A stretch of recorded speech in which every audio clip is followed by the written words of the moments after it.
Johann gripped the worn wooden desk, his knuckles turning white. Around him, the classroom buzzed with the loud, bright ambition of children. I want to be a doctor. I will be a pilot. When the teacher pointed to Johann, the room fell into a heavy silence.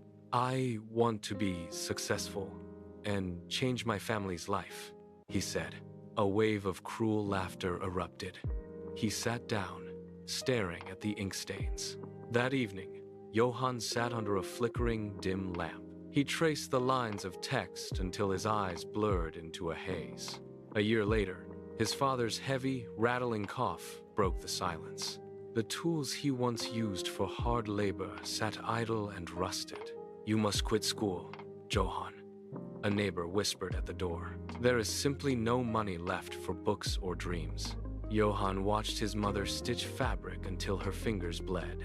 He picked up a heavy basket of coal and carried it toward the market. His back ached and his lungs burned with the black dust. Every day, he hauled heavy loads for mere pennies. But every night, he opened his books. He fell asleep with a pencil gripped in his hand. Months bled into a blur of pure exhaustion. He was a ghost in his own life, driven by a promise. The day the results were posted, Johann walked toward the board. His legs felt like lead, heavy with the fear of failure. He scanned the long list of names, his eyes darting past others. First position, Johann.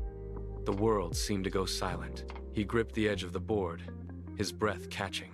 A single tear traced a path through the cold dust on his cheek. He ran home, the paper crumpled tightly in his fist. When he burst through the door, his mother dropped her needle. His father sat up, a rare, radiant smile breaking across his face. The labor had not been in vain. The ink had outlasted the soot.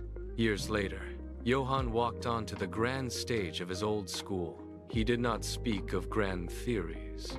He simply held up his hands. They laughed at my dreams, he said, his voice echoing. But I kept working while they slept.